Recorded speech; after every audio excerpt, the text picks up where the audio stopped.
Assalamualaikum warahmatullahi wabarakatuh. Berjumpa lagi di channel Sederhana Sota Edukasi. Pada kesempatan video kali ini, saya akan berbagi tentang bagaimana cara membuat formulir pendaftaran online menggunakan Zoho Form. Situs Zoho Form ini sebenarnya hampir sama dengan Google Form, hanya saja fitur-fitur yang ditawarkan ini lebih lengkap dan lebih mudah cara penggunaannya. Hasilnya bisa dilihat seperti ini. Nah, bagaimana cara membuatnya? Mari kita simak video berikut ini.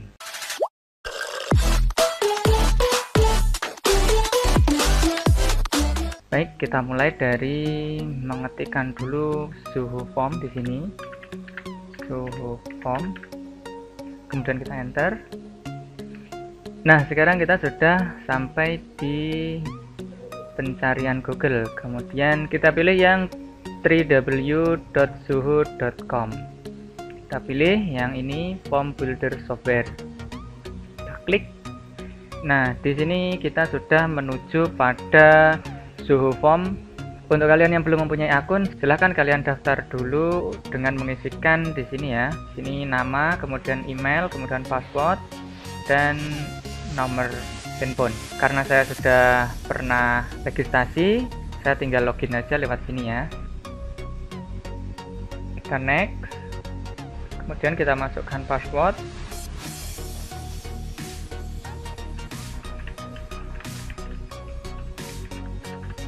Kita sign in. Kemudian kita pilih install now. Kita klik. Nah, kita akan ditujukan pada halaman berikut ini. Di sini ada form, kemudian report, kemudian user. User ini adalah email kita, kemudian tag, kemudian approval. Oke, kita mulai dengan membuka form karena kita akan membuat form pendaftaran di sini. Kemudian kita klik create a new form. Nah, di sini ada pilihan, ada blank form dan ada from template. Kalau kita pilih blank form, berarti kita mulai dari awal dan membuat sendiri formulir tersebut. Nah, kalau pakai form template, kita sudah disediakan oleh Zoho Form.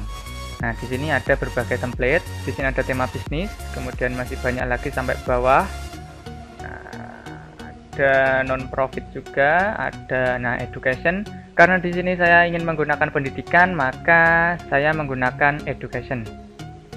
Saya pilih yang course application. Nah, ini nanti bentuknya akan seperti ini. Di sini sebenarnya ada banyak pilihan, ada pilihan 2 seperti ini bentuknya. Ini untuk evaluasi, jadi untuk penilaian. Kemudian ada juga untuk pendaftaran anggota atau library membership registration. Seperti ini bentuknya. Ada juga reunion form, jadi untuk kegiatan reuni sekolah.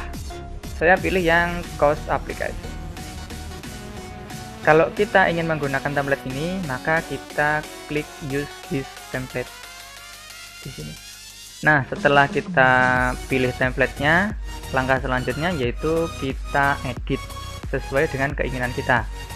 Judul awal kita tulis saja, misalkan seminar online nasional. Misalkan ya. Kemudian deskripsinya kita tulis misalkan seminar di tengah wabah COVID-19. Kemudian kita bisa ngatur juga di samping kiri atau samping kanan untuk bentuk dari form tersebut. Kita pilih aja yang tengah. Kemudian kalau yang atas sudah, kita klik yang bawah. Di sini kita edit juga. Ini kita ganti dengan nama lengkap. Nama lengkap. Kemudian di sini juga bisa kita tambahkan dengan gelar ya, kalau ingin tambah gelar. Kalau tidak ingin ya kita tutup aja. Kita tulis di sini nama depan, kemudian nama belakang, Kemudian kalau sudah, kita tulis juga instruksinya di sini. Isikan nama sesuai akta kelahiran dalam kurung tanpa gelar. Itu ya. Kalau sudah, kita lanjut ke kolom ketiga. Nah, di kolom ketiga ini kita isikan saja status peserta. Status peserta. Kita tidak perlu kasihkan instruksi, kita langsung saja. Ini satu kolomnya kita buat 2 kolom ya. Kita hapus 1 kolom karena kita cuma butuh 2 opsi. Kita hapus. Nah, kalau mau menambah juga bisa, kita tambah di sini, kita tambah, bisa juga ditambah. Karena kita butuhnya cuma 2, kita hapus saja. Misalkan di sini kita isi tentang siswa atau mahasiswa. Kemudian pada opsi B kita isikan umum. Oke, kalau sudah, di sini juga ada validation. Jika validasi ini kita centang, maka ada bintang berwarna merah di sini. Itu artinya penting ya. Kalau centang ini kita hapus, maka tidak ada bintang warna merah di sini. Kita klik saja karena ini penting. Kemudian kita lanjutkan pada kolom keempat. Di sini kita isikan tanggal lahir.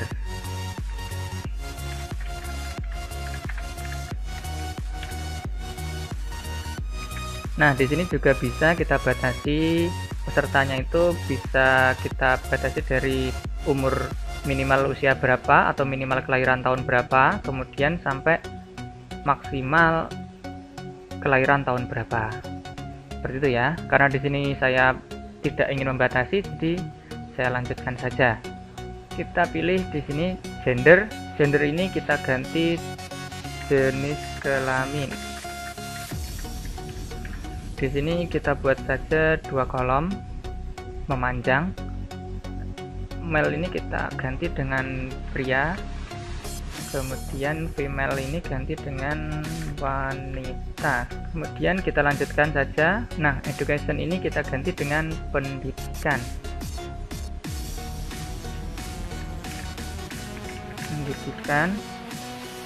Kemudian instruksinya kita tulis isikan sesuai ijazah terakhir. Di sini bisa kita masukkan opsi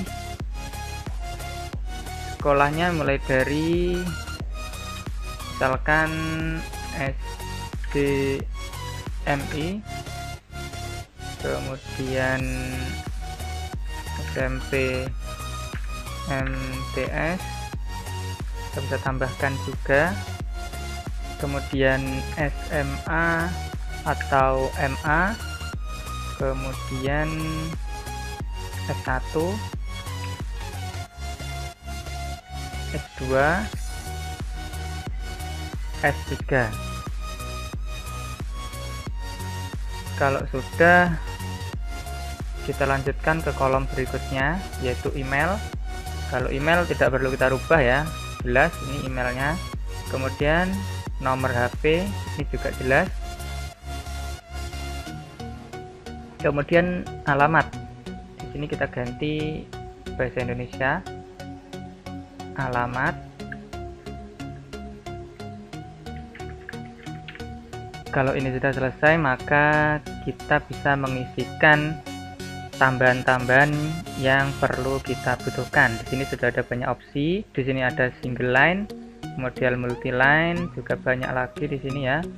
Misalkan kita ingin memasukkan foto atau file juga bisa di sini. Upload file seperti lamaran pekerjaan atau formulir pendaftarannya. Kali ini saya akan memasukkan image upload. Kita seret saja di sini. Atau bisa juga dengan klik 2 kali ya.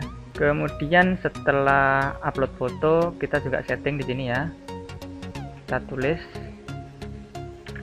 pas foto ukuran 3 kali 4. Kemudian ukurannya kita sesuaikan jadi 10 MB biar nanti tidak terlalu besar. Nah, formatnya kita pilih yang JPEG dan JPG ya. GIF-nya kita hapus centangnya. Nah, kemudian kita tambah lagi fitur, misalkan saya pilih di sini signature. Jadi di sini ada menu namanya tanda tangan. Jadi enaknya di situ. Kalau di Google Form kita perlu mengatur lebih rumit lagi. Kalau di Zoho Form kita sudah disediakan tanda tangan secara online. Kita klik 2 kali. Nah, maka akan muncul di bawah sendiri. Di sini kita ganti keterangannya menjadi tanda tangan.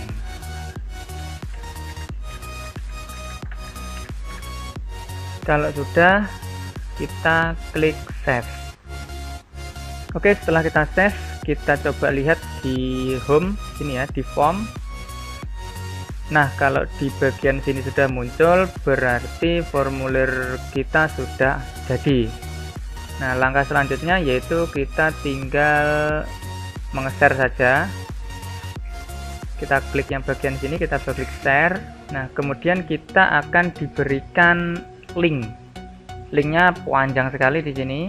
Nah, kalau kita ingin memendekkan, kita tinggal pilih shorten URL. Maka otomatis akan diperpendek. Jika kita ingin memperpendek lagi, kita tinggal masuk saja pada gg.gg. Kemudian kita enter. Nah, di sini kita isikan URL yang ada di Zoho Form tadi. Misalkan yang panjang ini ya. Kita Ctrl C, kemudian kita kembali ke gg.gg, kemudian kita Ctrl V di sini. Kemudian kita centang yang customize link. Kemudian kita isikan di sini misalkan seminar online. Coba kita, ternyata link ini sudah dipakai. Seminar online COVID. Kita coba. Nah, URL ini bisa kita gunakan. Nah, jadi kita bisa menggunakan URL yang pendek ini untuk menuju pada Zoho Form kita. Kita coba copy, kemudian kita masukkan di halaman pencarian ini ya. Kemudian kita enter. Apakah benar ini nanti masuk pada formulir kita? Nah, ternyata URL tadi sudah bisa kita gunakan. Misalkan di sini kita isikan Charlie Chaplin.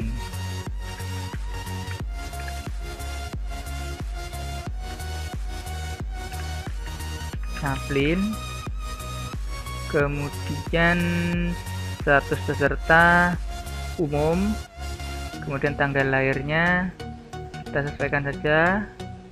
Misalkan 9 April 2020. Kemudian jenis kelaminnya pria, pendidikannya S3, kemudian emailnya misalkan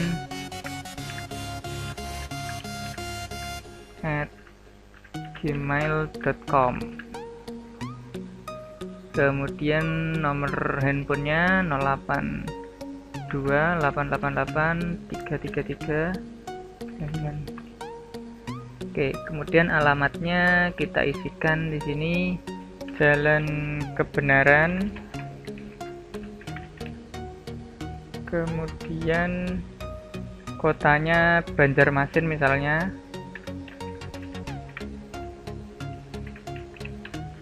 kemudian negaranya kita pilih Indonesia ya, kita cari di sini yang Indonesia. Oke, kemudian pas fotonya kita masukkan. Nah, di sini kita pilih yang gambarnya Charlie Chaplin.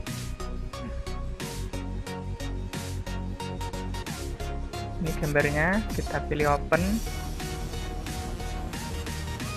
Oke, gambarnya sudah masuk di sini.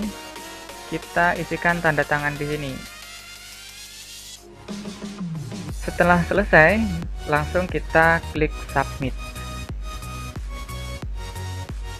Oke, data sudah masuk ke Zoho Form kita. Oke, sekarang kita coba tambahkan satu data lagi. Kita coba di sini memasukkan URL yang pendek tadi. Kemudian kita enter. Kemudian kita isikan lagi ya, satu kali lagi. Misalkan di sini namanya Albert Einstein. Kemudian status pesertanya umum. Kemudian tanggal lahirnya 1 April 2020. Kemudian jenis kelaminnya misalkan pria ya. Kemudian pendidikan SD atau MI misalkan ya. Kemudian emailnya albert@yahoo.com. Kemudian nomor handphonenya 081888888. Kemudian alamatnya misalkan Jalan Kemakmuran, kotanya Merauke. Ini sebenarnya ada provinsinya, tapi kita kosongkan saja. Kemudian kita isikan langsung negaranya. Negaranya Indonesia. Oke, kemudian kita isikan pas fotonya Albert Einstein. Kemudian kita open. Oke, fotonya sudah masuk. Kemudian tanda tangan. Kita submit. Kita tunggu sampai proses ini selesai. Oke, data telah berhasil dimasukkan. Langkah selanjutnya, mari kita coba lihat di Zoho Form yang kita buat. Kita coba lihat di sini. Cara melihatnya yaitu kita klik pada gambar rumah ini, kemudian kita pilih Form. Nah, setelah masuk halaman ini, kita pilih yang All Entries. Nah, sekarang data-data yang telah kita masukkan tadi sudah masuk pada database Zoho Form kita. Kita tinggal pilih saja mana yang akan kita cetak. Jadi kita centang semua yang akan kita cetak. Di sini database-nya sudah lengkap sampai foto dan tanda tangannya, ditambahkan tanggal dan jam pendaftarannya juga ada di sini. Oke, coba kita cetak. Cara mencetaknya yaitu kita bisa langsung kita print ataupun bisa juga kita ekspor jadi CSV atau PDF. CSV ini sejenis file Excel ya. Coba kita buka. Nah, maka akan mendownload file Excel seperti ini. Kita coba buka. Hasilnya kurang rapi ya, seperti ini. Bisa kita lihat kalau menggunakan Excel. Nama lengkap, status peserta, tanggal lahir, jenis kelamin, ini dari atas. Nah, kemudian ini juga kurang rapi, jadi berkelanjutan tanpa ada kolom-kolomnya. Nah, kemudian kita coba misalkan kita ekspor menggunakan PDF. Ini bisa lebih rapi. Ini mendownload, coba kita buka. Nah, di sini sudah rapi sekaligus dengan kolom-kolomnya. Nama lengkap Albert Einstein, status peserta umum, tanggal lahirnya sudah jelas juga, dan sekalian fotonya. Nama filenya juga ada di sini. Kemudian tanda tangannya juga ada. Enaknya pada Zoho Form ini sudah dipisahkan satu persatu antara pendaftar satu dan yang lainnya. Jadi ini tadi pendaftar satu, kemudian pendaftar duanya ini datanya, dan nanti misalkan ada lagi pendaftar, masuknya di halaman ketiga. Jadi lebih rapi kalau kita cetak menggunakan PDF. Oke, sekian dulu tutorial kali ini. Semoga bisa dipahami dan bermanfaat. Jika ada masukan dan saran, silahkan tuliskan di kolom komentar. Terima kasih telah menonton. Wassalamualaikum warahmatullahi wabarakatuh.